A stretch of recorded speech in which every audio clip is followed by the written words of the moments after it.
As you can probably tell, I'm not from around here. I'm from Donegal. And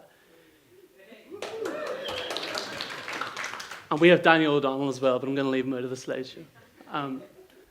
But Donegal is the most beautiful place in the world, and I'm really proud to be from where I am. It was voted by National Geographic as the coolest place in the world, and rightly so. Nowhere compares quite to its beauty.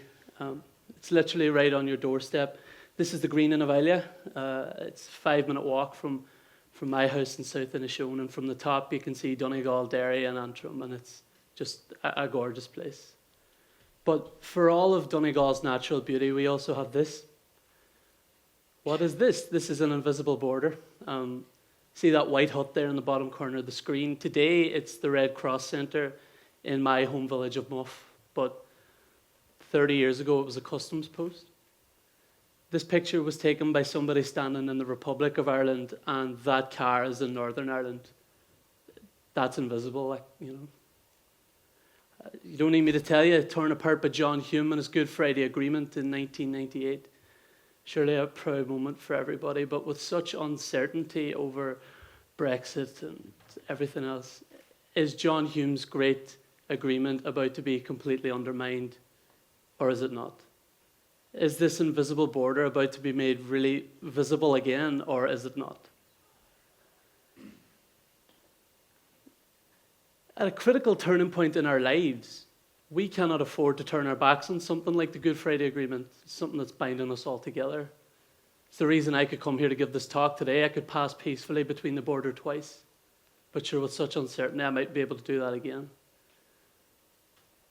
So we really need to be engaged in these injustices, but why aren't we engaged in these injustices?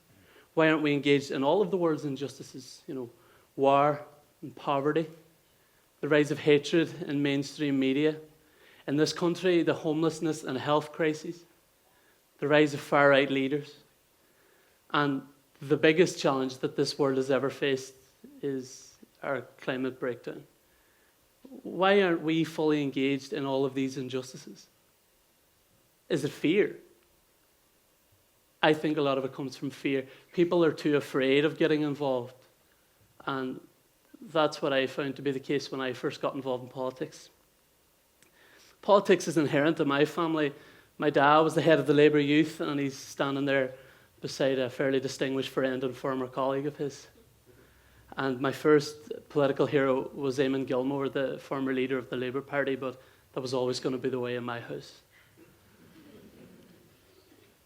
I was very lucky, in hindsight, because I grew up in a house where every night it was the news at 6 o'clock on RT1, no exceptions.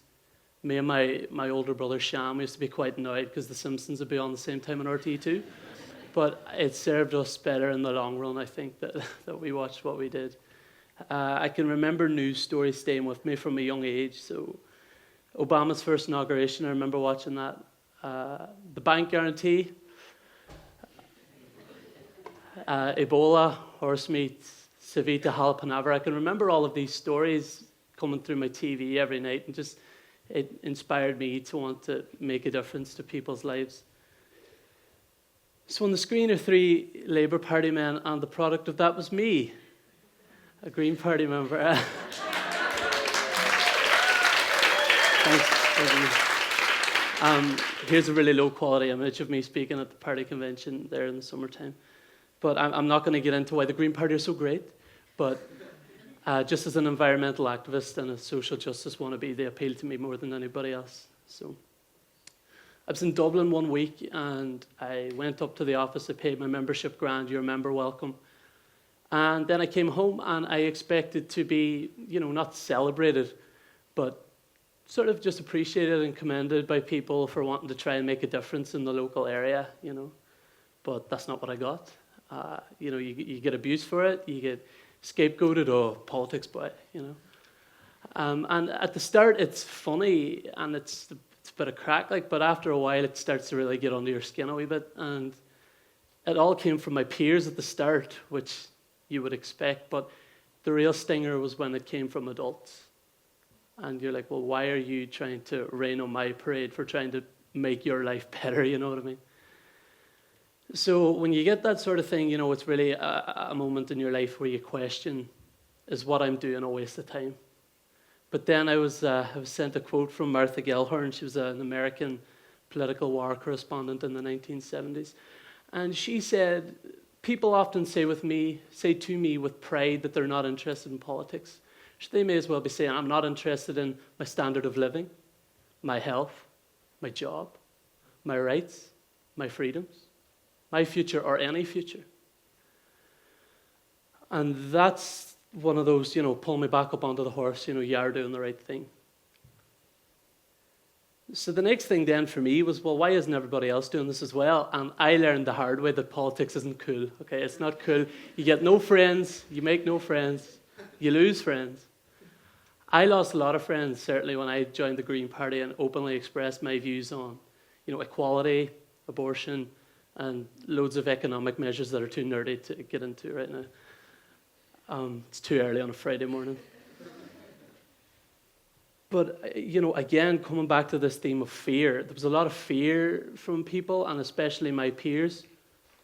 And I think that came from the fact that it was different, Young men and young women aren't supposed to sit on the fence, or are supposed to sit on the fence and let old white men do the work for them. But that wasn't going to be the case with me, because we're facing an unprecedented climate catastrophe and no one was speaking about it in my area, and I was going to be the one to do that. Let all the abuse come at me because I'd heard it all before, but I do it because I care. I don't know why I care, but I care, and that's the important part. I care about my standard of living, my health, my future job, my rights, my responsibilities, my future, but I care about your future as well. But me or anyone else caring about you isn't going to be good enough. I'm 17, I can't vote. You're going to have to learn to stand up for yourself. And here's me sounding cliche, but in a world of Boris and Trump, refuse to believe that the world is okay because it's not. Refuse to think, I'm fine, I've got my job, I've got my family, I'm grand. Everything else will figure itself out, because it won't. We all have a responsibility and we all have a role to play to move this world on in a better way than it was when we got here. But it's not like no one has ever stood up for anything, because people have. This is Derry in 1968 at the first of the civil rights marches, the catalyst for the Troubles. There was a lot of people here, I'm sure, be able to remember Live Aid, a huge success in raising money for people who really need it the most. There'll be people here a few years older than me that will remember being involved in equality and abortion campaigns. And then for me, I'm so lucky to be this age at a time where the biggest social movement ever has taken place, the climate strikes. What all of these things have in common is that they were led and are being led by people who care. Why do they care? Who knows? Who cares why they care? They care. That's the important part. And history has shown that when loads of people come together for the greater good, politicians can hear you, and the ground can move in a way. Today I'm actually missing my school's annual prize giving, and one of the people that are there is the education minister. And he's going to hear that I'm doing a TED talk today. And he's going to go home and he's going to watch it. And he's going to hear me. And he's going to hear you all when you give me a big round of applause at the end. But just because politicians are hearing you doesn't mean they're listening. Being involved in pressure building protests and strikes and everything, that's great. And it's a great thing to be involved in. I encourage you all to get involved, especially from a young age. But the only way in which real hardline change can be made is through getting involved in legislative discourse and political discourse. And I think that brings me right back to the very beginning. It would have been very easy for John Hume to stand outside with a placard and a message, and it would have been easier for him to say nothing. But John Hume cared. He cared about you, he cared about me, he cared about his standard of living, his job, his health, his rights and his responsibilities, his future and all our future. And it's for that reason that today we live on an island of peace where in all 32 counties you can now marry whoever you love and you have full reproductive rights over your body and you have a choice. And that all came from great work like men like John Hume.